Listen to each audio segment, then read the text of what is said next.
Good morning, everybody.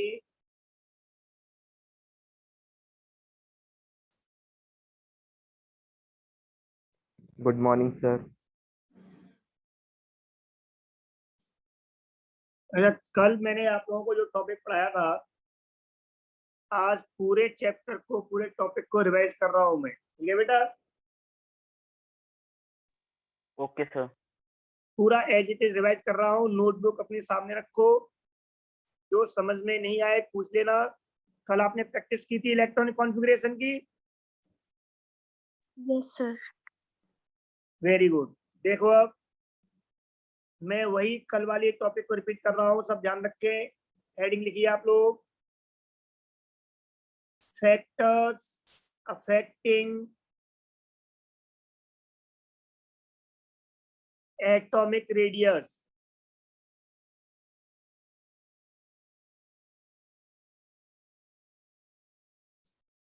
पहला factor है number of orbits, जहां पर हम डिस्कस कर चुके हैं। रेडियस जो होती है is proportional to N square, that is radius increases on increasing number of orbit, that is principal quantum number. Here n is number of orbit, और किसी भी एलिमेंट में नंबर ऑफ ऑर्बिट होते हैं वो equal to period number of element.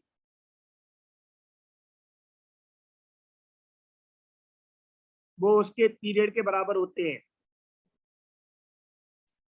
Number 2, second factor is effective nuclear charge.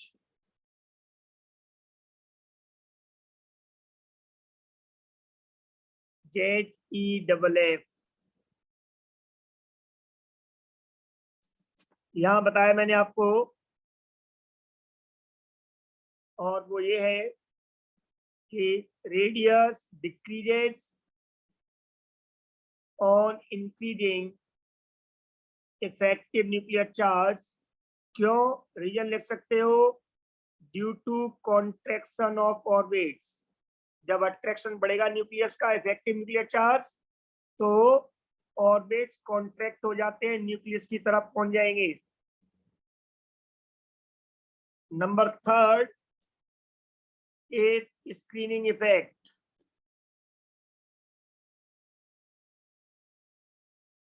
Sigma, यहां पर बताया था मैंने आपको, R increases on increasing sigma. क्यों? क्योंकि सिग्मा है बढ़ने का मतलब इलेक्ट्रॉनिक रिपल्सन। इलेक्ट्रॉनिक रिपल्सन जो होता है उसकी वजह से ऑर्बिट्स एक्सपेंड हो जाएंगी। आप चाहे तो लिख सकते हो, due to electronic repulsion orbits expand. ये एक्सपेंड होते हैं, फैलते हैं। इसके अलावा हम एक तो कुछ और इंपॉर्टेंट पॉइंट्स नोट करते हैं। उन इंपॉर्टेंट पॉइंट्स में पहला पॉइंट है कि sigma becomes higher on pairing of electrons। जब इलेक्ट्रॉन्स की पेयरिंग होती, किसी ऑर्बिट में एक इलेक्ट्रॉन है, तब सिग्मा कम होगा। जब इसके अंदर एक और इलेक्ट्रॉन आएगा तो उस इलेक्ट्रॉन का सिग्मा ज्यादा हो जाएगा, क्योंकि ये इलेक्ट्रॉनों के बीच में रिपल्सन होता है। इलेक्ट्रॉनिक रिपल्सन, सेम ऑर्बिट का इलेक्ट्रॉन दूसरे इलेक्ट्रॉन को अपने ऑर्बिट में रिपेल करेगा। इज दैट क्लियर बेटा? Yes sir. Yes sir. दूसरा पॉइंट है, मैं आपको डिस्कस कर चुका हूं पर एक बार फिर बता रहा हूं। क्रिस्टल रेडियस या मेटेलिक रेडियस है, वो depends at coordination number. Coordination number का मतलब होता है number of atoms in surrounding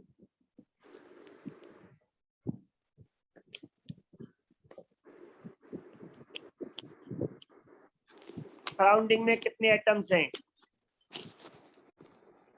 इससे ये क्लियर होता है जितने एटम सराउंडिंग में कम होंगे उतना एटम्स दूर दूर होंगे, जितने सराउंडिंग में ज्यादा होंगे उतने पास पास होंगे। तो एटम्स के हम लोग जानते हैं किसी भी क्रिस्टल में दूर या पास होने से उनके बीच की इंटरन्यूक्लियर डिस्टेंस चेंज होगी और उस डिस्टेंस के आधे को क्रिस्टल रेडियस जो थी या मेटेलिक रेडियस, इसके आधे को हम लोग क्या बोलते हैं, मेटेलिक रेडियस या क्रिस्टल रेडियस, जो क्या होती है इस डिस्टेंस का हाफ होती है। कोऑर्डिनेशन नंबर चेंज होने पर चेंज होता है। Is that clear? Yes sir. इसी तरह से अगला इंपॉर्टेंट पॉइंट है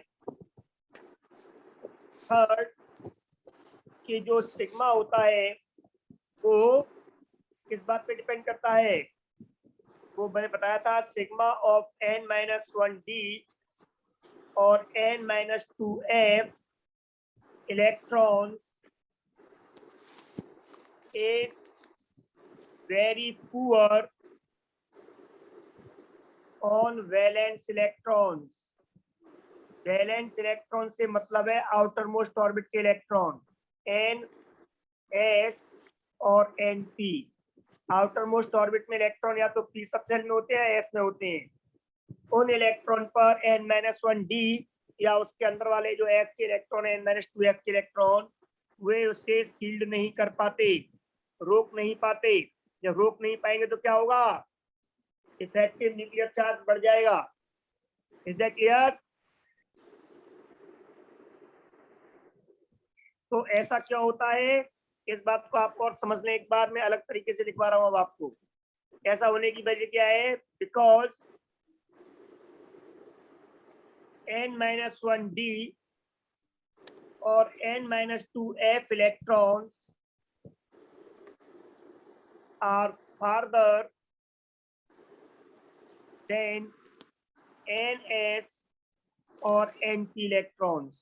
जो आउटर मोस्ट के s या p में इलेक्ट्रॉन्स हैं उनसे n-1d के n-2f के इलेक्ट्रॉन्स दूर होते हैं फ्रॉम न्यूक्लियस, न्यूक्लियस से ज्यादा डिस्टेंस पर होते हैं। न्यूक्लियस और ns के इलेक्ट्रॉन्स के बीच में नहीं आ पाते, इसकी नहीं कर पाते। और इस चीज को हम किससे चेक कर सकते हैं, एनर्जी से। बिकॉज ऐसा होने की वजह क्या है, देयर एनर्जीज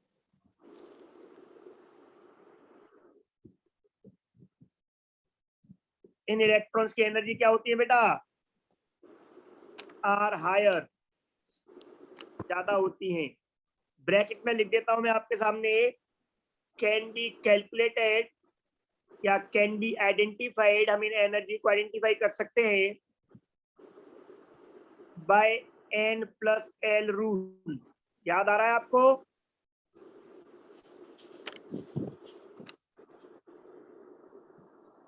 हाँ बेटाओ। सर फिर तो वैल्यू 0 नहीं हो जाएगी रिपल्शन फोर्स की? बिल्कुल ही नहीं, वो एक्चुअल में ऑर्बिट तो अंदर का है ना, ऑर्बिट तो अंदर वाला है n-1 n-2, इनके लिए वैल्यूज आपको लिखवाई हुई है मैंने। तो ओके वो सर। n-1 और n-2 इलेक्ट्रॉन्स की वैल्यू होनी चाहिए स्लेटर रूल के अकॉर्डिंग, तो उतनी नहीं होती इनके लिए। बाकी अगर और df होंगे उनके लिए होगी। तो हम वहां पर उस स्लेटर रूल का करेक्शन है, ये थोड़ा सा हमें यहाँ पे ध्यान रखना है। 100% का स्लेटर रूल अप्लाई नहीं कर सकते। ओके बेटा? Okay sir. क्योंकि अगर ये न्यूक्लियस है तो ये कंफर्म है कि अगर ये इलेक्ट्रॉन आपका n आउटर मोस्ट ऑर्बिट के s का है तो ये आउटर मोस्ट के p का इलेक्ट्रॉन है np। तो आप हम एक ले लेते हैं हम इसमें से। तो ये जो s का इलेक्ट्रॉन है बेटा, इससे क्या होगा, इससे जो इलेक्ट्रॉन आपका n-1d का होगा वो थोड़ा दूर होगा। n-d का इलेक्ट्रॉन दूर क्यों होगा, आप इसके लिए निकाल सकते हो n+l की वैल्यू। इसके लिए n+l कितना होगा, n plus L is equal to n का तो n पुट करेंगे हम, और l की वैल्यू क्या होती है इसके लिए 0, तो it is equal to n. Is that clear? Yes, sir.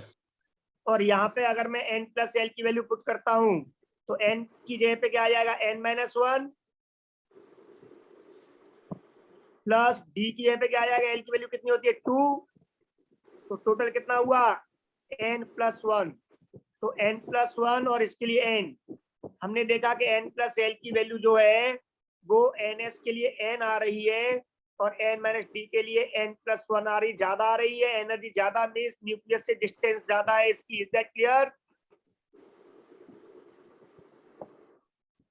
तो ये अंदर के ऑर्बिट का होने की वजह से शील्ड तो करेगा, बट इसका शील्डिंग इफेक्ट है वो पुअर होगा डिस्टेंस ज्यादा होने की वजह से. Is that clear?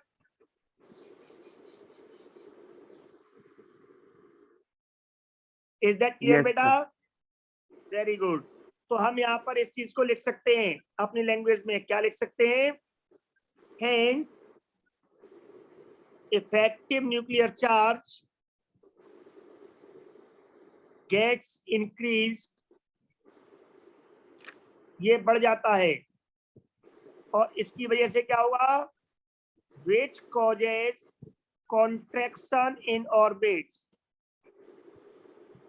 जिसकी वजह से ऑर्बिट्स में क्या होगा बेटा, contraction. As a result of which, और जिसका रिजल्ट क्या मिलेगा हमें, radius decreases. Is that clear? Is that clear? Yes, sir. अब आप यहाँ पे लिख सकते हो कि when this contraction occurs due to n minus 1 d electrons, then it is called transition contraction. अगर n माइनस 1 डी इलेक्ट्रॉन की वजह से है तो उसको हम ट्रांजिशन कॉन्ट्रैक्शन बोलते हैं. And if it is due to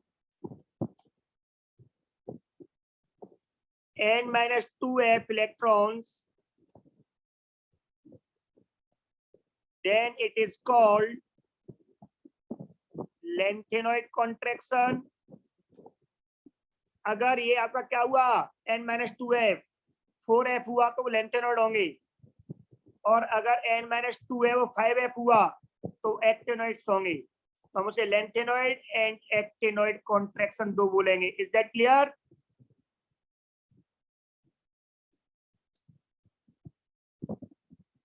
बोलो बेटा, क्लियर हो गया? Very good. तो ये कुछ मैंने आपको इंपोर्टेंट पॉइंट्स बताए. हमने फैक्टर एटॉमिक रेडियस की स्टडी कर लिए कि किस तरह से वो अफेक्ट होती है. अब हम एटम की रेडियस किसी पीरियड में या किसी ग्रुप में मूव करने पर किस तरह चेंज होगी, इस स्टडी को आगे कर सकते हैं. Is that clear? सर कल आपने एक पेनिट्रेशन पावर लिखाया था सर, वो बता दो. बेटा अभी जो बता रहा हूँ पहले आप इस पर फोकस करो, है ना, इसलिए मैं रिवाइज कर रहा हूँ नए तरीके से. इसको नोट करके चलो, और यहाँ रेडियस में जो प्रॉब्लम हो वो बताना आप मुझे, है ना. Okay sir. तो अब रेडियस पर फोकस करो, और क्योंकि रेडियस अगर आपको अच्छे से समझ में आ गई, इसका पीरियोडिसिटी आपके समझ में आ गई, किस तरह radius left to right period में जाने पर या टॉप टू बॉटम ग्रुप में जाने पर चेंज होगी, तो आपको इसके आगे जितनी भी प्रॉपर्टीज हैं उनकी पीरियोडिसिटी समझने में प्रॉब्लम नहीं आएगी. इसलिए मैंने रिपीट किया है, एटॉमिक रेडियस सबसे इंपॉर्टेंट फैक्टर है यहाँ पर. Is that clear? इसे इरेज Yes, कर sir. दो, इरेज कर दो. Yes, sir. चलो आगे बढ़ते हैं. अब लिखिए आप लोग heading, periodicity of atomic radius.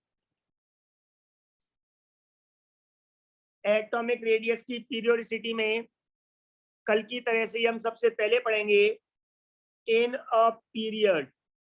किसी एक पीरियड में हम पहले स्टडी करते हैं कि पीरियड में क्या फर्क पड़ेगा.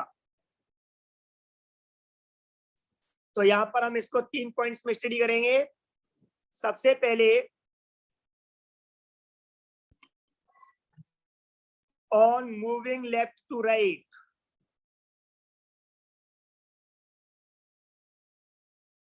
लेफ्ट टू राइट मूव का मतलब क्या होता है बेटा, बताया था आपको मैंने।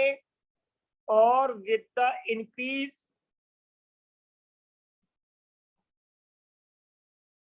इन atomic number, atomic number increase करने के साथ साथ आप मूव करते हो, that is left to right move करते हो किसी पीरियड में, इन अ पीरियड। तो क्या होगा, तो आपको क्या दिखेगा, क्या ऑब्जर्व होगा आपको कि एटॉमिक रेडियस जो है वो लगातार कम हो रही है। किसमें, नॉर्मल एलिमेंट्स में आप ऑब्जर्व करोगे तब। नॉर्मल एलिमेंट से हमारा मतलब है S and P block elements. S and P block elements में अगर आप ऑब्जर्व करोगे केवल हेलोजन सॉरी इनर्ट गैसेस को छोड़कर, इनर्ट गैसेस को छोड़कर अगर आप लोग ऑब्जर्व करोगे तो आपको क्या मिलेगा बेटा कि एटॉमिक रेडियस लगातार डिक्रीज हो रही है। किसकी वजह से, due to increase in effective nuclear charge.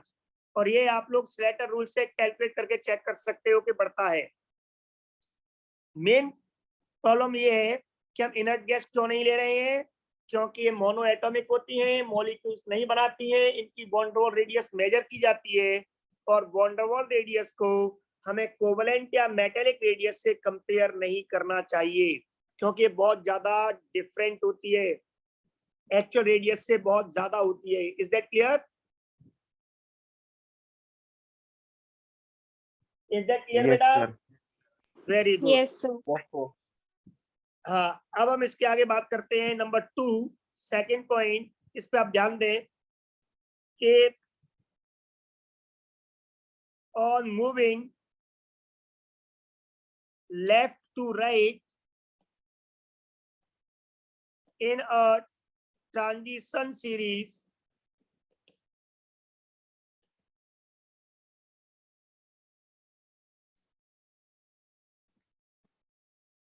atomic radius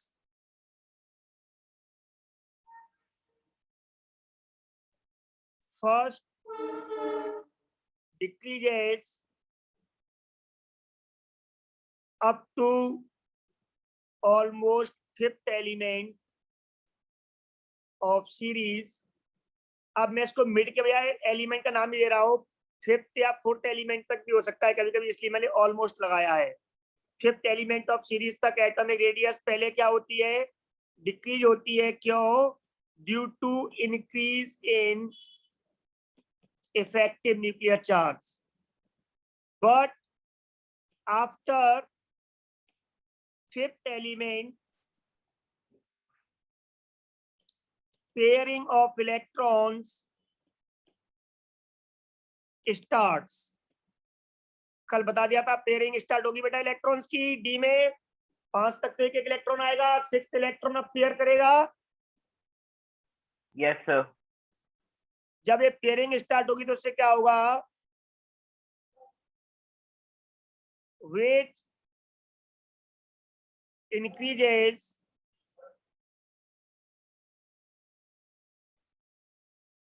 sigma, मतलब शील्डिंग इफेक्ट को बढ़ाता है। पेयरिंग होने से इलेक्ट्रॉन का सिग्मा बढ़ता है, अभी बता दिया मैंने आपको इंपॉर्टेंट पॉइंट्स में। जब सिग्मा बढ़ता है तो बेटा फैक्टर अफेक्टिंग ऑफ रेडियस में क्या बताया मैंने, रेडियस बढ़ेगी।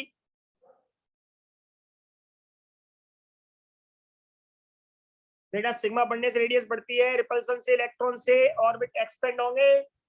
Yes, sir. Yes, sir. लेकिन जेड तो लगातार बढ़ ही रहा है, इसका मतलब इनकी जो होने वाला जेड और इनकी जो होने वाला सिग्मा एक दूसरे को काउंटर करते हैं।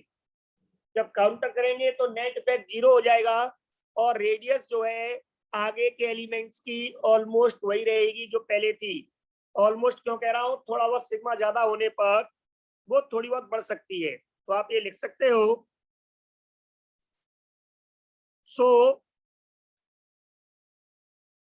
Z effective is counter balanced, ये काउंटर बैलेंस किया जाता है by sigma. Therefore, atomic radius later remains same or slightly increases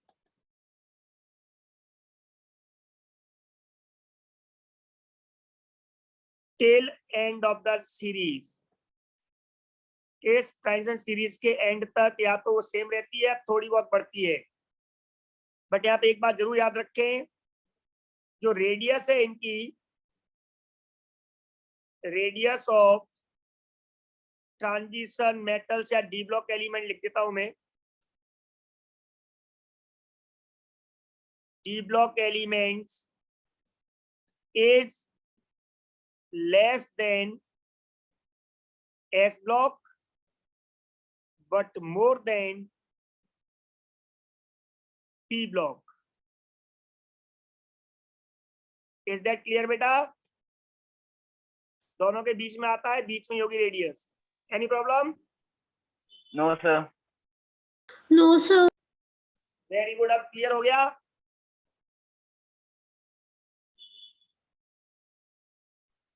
Yes, अब sir. आगे बढ़ इरेज कर रहा हूं मैं, इसी में अभी जो सेकंड पॉइंट को आगे बढ़ा रहा हूं मैं।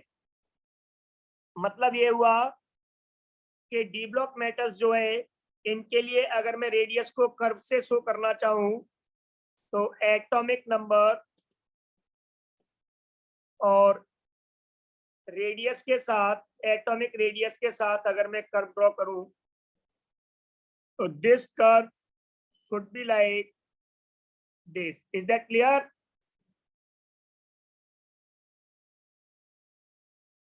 Yes, sir. Very Yes, good. sir.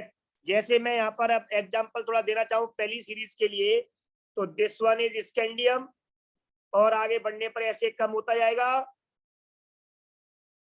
Okay बेटा, यहाँ पर मैग्नीज क्रोमियम ऑलमोस्ट आपके सेम से रहेंगे, आयरन, कोबाल्ट, लेकिन इसके बाद में यहाँ पर जिंक का आते आते थोड़ा ज्यादा हो जाएगा, कॉपर और जिंक का। Is that clear? और ये जो लाइन होगी है ऑलमोस्ट आपकी सेम रहेगी। कौन सी?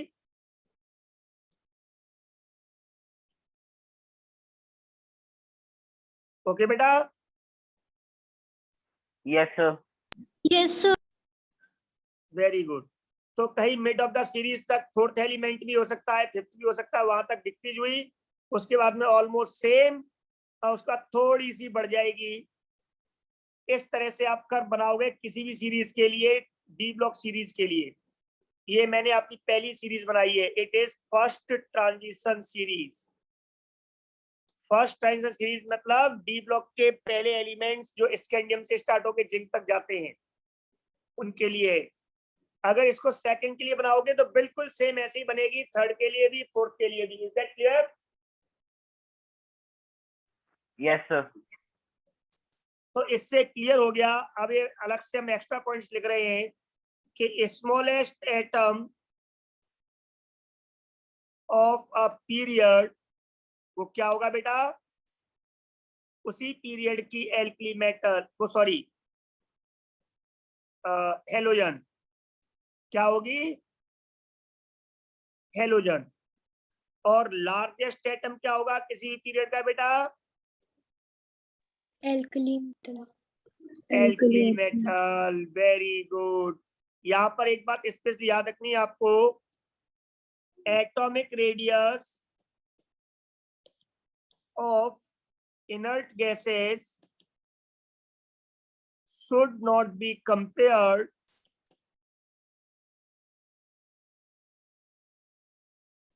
with covalent radius or metallic radius of other elements। दूसरे एलिमेंट्स की रेडियस के साथ में इसको कंपेयर नहीं करना चाहिए। क्यों? क्योंकि ये एक्चुअल से बहुत ज्यादा डेविएट हो जाती हैं, बहुत ज्यादा अलग होती हैं। इज दैट क्लियर बेटा? Yes, sir. Very good. अब हम इसके आगे बात करते हैं किसी ग्रुप में क्या होगा पीरियोडिसिटी का। ध्यान देना,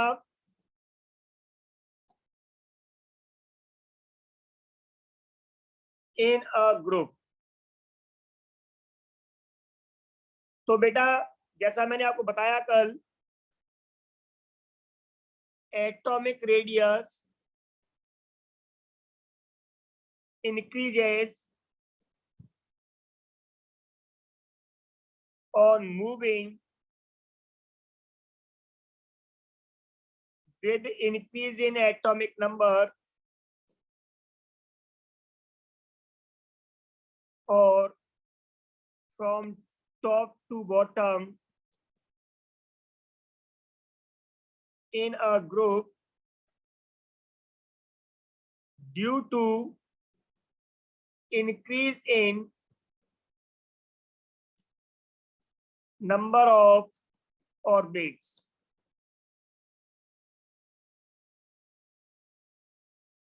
ओके बेटा, आप एग्जाम्पल देखें तो लिथियम से बड़ा होगा सोडियम, सोडियम से बड़ा होगा रूबिडियम, सॉरी पोटेशियम रह गया बीच में, lithium, sodium, potassium, rubidium, caesium, francium. Is that clear बेटा? अगर आप किसी और ग्रुप में मूव करते हो, जैसे फ्लोरीन, उससे बड़ा क्लोरीन, फिर उससे नीचे क्या आएगा ब्रोमीन, फिर उससे नीचे आयोडीन। इज दैट क्लियर बेटा?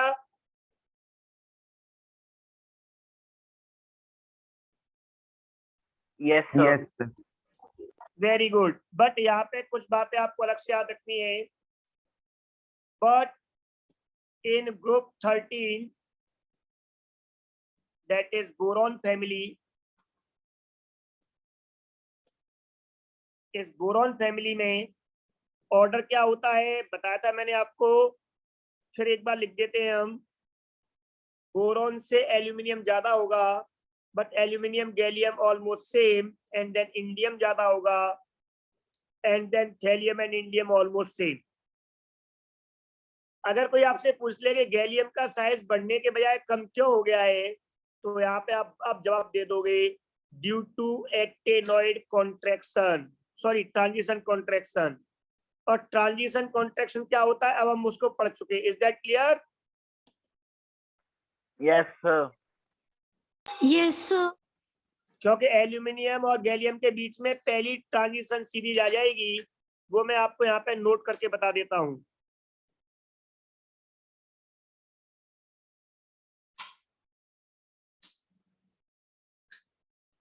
या स्कैंडियम से स्टार्ट हुए, जिंक तक चले, फिर यहाँ पे आता है गैलियम, इसके ऊपर होता है एल्यूमिनियम। तो ये क्या है? First transition series. और पहली ट्रांजिशन सीरीज में 10 इलेक्ट्रॉन्स एंटर इन n-1d, और n-1d में एंटर करने की वजह से Z इफेक्टिव बहुत ज्यादा बढ़ जाता है, इफेक्टिव न्यूक्लियर चार्ज, जिसकी वजह से गैलियम के ऑर्बिट कॉन्ट्रैक्ट हो जाते हैं। इस कॉन्ट्रैक्शन को हम ट्रांजिशन कॉन्ट्रैक्शन कहते हैं। इसीलिए एल्यूमिनियम से गैलियम की रेडियस जो होती है वो ऑलमोस्ट सेम होती है। Is that clear?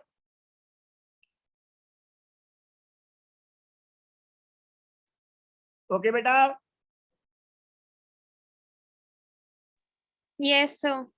Yes, sir. इस वेरी, इसी तरह से जब आप लोग इंडियम से थैलियम पर आते हो, तो वहां पर इस जगह पर 14 एलिमेंट्स होते हैं, F block element, 4f subshell आ जाता है, मतलब लेंथेनॉइड्स आ जाते हैं, और 14 इलेक्ट्रॉन्स इन लेंथेनॉइड्स में फिल होते हैं n-2f में, जिस वजह से जेड इफेक्टिव बढ़ने से थैलियम की आपकी रेडियस भी क्या होती है? डिक्रीज। इसे हम क्या बोलेंगे? This is due two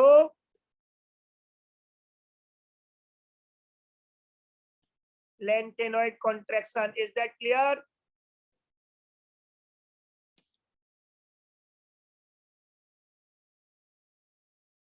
is that clear बेटा? Yes, sir. Yes. Very good, इसको ऐसे समझो, ऐसे याद रखो। अब इसके आगे ग्रुप वाले का लास्ट पॉइंट, उसके साथ ही ये सेशन भी एंड हो रहा है। आपको सेम लिंक पे वापस आना है। ओके बेटा? Yes, sir. चलो अभी इसको आगे बढ़ाते हैं, ग्रुप वाला लास्ट पार्ट। अगर आप लोग डी ब्लॉक एलिमेंट्स में बात करो, केवल D block elements, transition elements, तो इनमें अगर इनके किसी ग्रुप में आप मूव करते हो तो बेटा हो ये एटॉमिक रेडियस कैसे रहेगी वो आपको बता रहा हूं मैं, ध्यान रखना। ग्रुप नंबर 3 से स्टार्ट होता है, फिर 4th, 5th, 6th, 7th, 8th, 9th, 10th, 11th and 12th। याद आ रहा है आपको? 12 ग्रुप होते हैं टोटल, इसमें 3 से 12 तक। Yes. यहाँ पर एक बात याद रखना, ग्रुप नंबर 3 से 12 तक में अगर आप टॉप टू बॉटम मूव करते हो तो यहाँ पे जो रेडियस होगी वो 4th ऑर्बिट, ये वो पीरियड, ये 4th पीरियड, 4th पीरियड वाला जो एलिमेंट होगा उससे 5th वाले की रेडियस 5th पीरियड वाले की ज्यादा होगी। मतलब डाउन द ग्रुप चलोगे तो रेडियस बढ़ेगी, ऑर्बिट बढ़ जाएंगे। लेकिन जैसे आप 5th से 6 पे चलोगे यहाँ पर, या 6 से 7 पे चलोगे तो रेडियस जो होगी वो ऑलमोस्ट सेम रहेगी। और उसकी वजह वही बेटा जो आपको बताया मैंने। यहाँ पर आपको याद होगा लेंथेनम यहाँ पर होता है, इसके बाद लेंथेनॉइड्स होते हैं। एक्टेनम यहाँ होता है, उसके बाद एक्टेनॉइड्स होते हैं। याद आ रहा है? Yes, sir. तो लेंथेनॉइड एक्टेनॉइड कॉन्ट्रैक्शन यहीं से स्टार्ट हो जाता है। जब यहीं से स्टार्ट होगा तो जैसे ही आप यहाँ से यहाँ आओगे कॉन्ट्रैक्शन हो चुका होगा तो रेडियस ऑलमोस्ट सेम। फिर आप यहाँ से यहाँ आओगे तो फिर कॉन्ट्रैक्शन हो चुका होगा, फिर radius almost same. Is that clear? Yes, sir. तो इसके बीच में क्या है? मैं लेंथेनॉइड। तो ਉਹਦੇ ਨਾਲ ਗੱਲ करते रहना। तो इसको बोलेंगे लेंथेनॉइड कॉन्ट्रैक्शन। और इस 7th में कम होने की वजह क्या है? क्या आ गए बीच में? एक्टेनॉइड्स। तो actinoid contraction. Is that clear? Yes, sir. Yes, sir. Yes. तो डी ब्लॉक के ग्रुप में आपको अलग याद रखना है, डाउन द ग्रुप जान, इसलिए पीरियड के अकॉर्डिंग बताया है। और इसके बाद में आपको इस बात को लिख लेना है, नोट कर लेना है। मैं नोट कर देता हूं। इन डी ब्लॉक एलिमेंट्स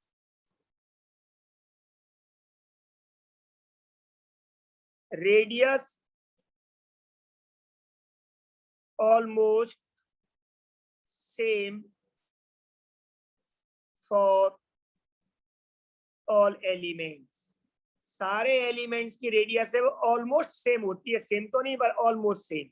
मतलब बहुत ज्यादा डिफरेंस नहीं हुआ, सब कुछ सेम ही रहा लगभग। ये थोड़ा बहुत डिफरेंस आएगा यहाँ पर। फिर लेफ्ट टू राइट में भी ऑलमोस्ट सेम था। याद आ रहा है आपको? Yes, sir. तो हम जनरली ऑलमोस्ट सेम कह सकते हैं। स्ट्रिक्टली बता दिया कैसे बढ़ेगा या कम होगा। ये सबसे पहले बात डिस्कवर हुई थी, आपको यहाँ पे अच्छा लगेगा। जर्कोनियम और हॉफमैनियम ये दो एलिमेंट है यहाँ पर, इन दोनों की रेडियस सेम, इन दोनों की रेडियस सेम मिली थी। जब रेडियस सेम मिली थी तो इनको एक नाम दे दिया था, याद है किसी को? Twin element. क्या नाम दिया था इनको? Twin element. Twin element. Due to similar size, इनका साइज सेम था। सबसे पहले ये देखा था इसलिए इनको नाम दे दिया। सेम तो औरों के भी हैं बट ये सबसे पहले डिस्कवर हुए, सेम साइज में पता लगा। Is that clear? वजह क्या है इसकी? Lanthanoid contraction. क्लियर हो गया बेटा? Yes, sir. Yes, sir. तो टॉप टू बॉटम हमने स्टडी कर ली, लेफ्ट टू राइट स्टडी कर ली। बट ये स्टडी हमने की है जो मेन पीरियोडिक टेबल है उसमें। इस मेन पीरियोडिक टेबल के नीचे दो हॉरिजॉन्टल लाइन और है, लेंथेनॉइड्स और एक्टेनॉइड। अगर हम उनमें मूव करें तो क्या होगा? एक बार उनका बारे में भी देख लेते हैं। इसे इरेज कर दूं? Yes, sir. Yes, sir. तो लास्ट पॉइंट आप लिख लीजिए, और वो ये है, on moving left to right in inner transition series. Inner transition series है वो दो हैं, लेंथेनॉइड्स और एक्टिनॉइड्स। दोनों को मिला के, हम दोनों की सीरीज को मिला के बोलते हैं इनर ट्रांजिशन सीरीज।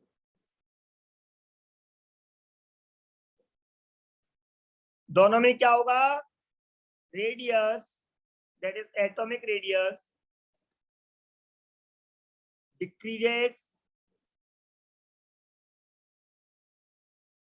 वजह वही है, due to lanthanoid and actinoid contraction.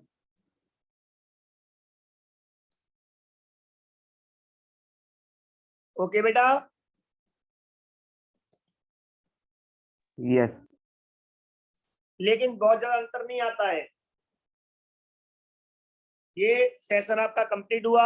अगले सेशन में हम आयनिक रेडियस पढ़ेंगे कि वो किस तरह से अफेक्ट होती है, किस तरह से डिपेंड करती है। Is that clear? Yes, sir. तो एटॉमिक रेडियस क्या होती है? एटॉमिक रेडियस में कौन कौन से फैक्टर अफेक्ट करते हैं, उसकी पीरियोडिसिटी लेफ्ट टू राइट जाने पर क्या होगा, किसी भी ग्रुप में टॉप टू बॉटम जाने पर क्या होगा, हमने सारी स्टडी कंप्लीट कर ली। अब हम एलिमेंट्स के एटॉमिक रेडियस दिए हुए हैं हमारे सामने 4 एलिमेंट्स। पूछे question, which of the following is largest और स्मॉलेस्ट, तो हम बता सकते हैं। Is that clear? Yes, sir. बस इतना ध्यान रखना, वो एटॉमिक रेडियस की जगह पर Alt वो plus Q. एटॉमिक रेडियस की जगह पर वो आपसे एटॉमिक साइज की बात कर सकता है। Is that clear? एक ही बात है वो। चलो सेम लिंक पर वापस आ जाओ।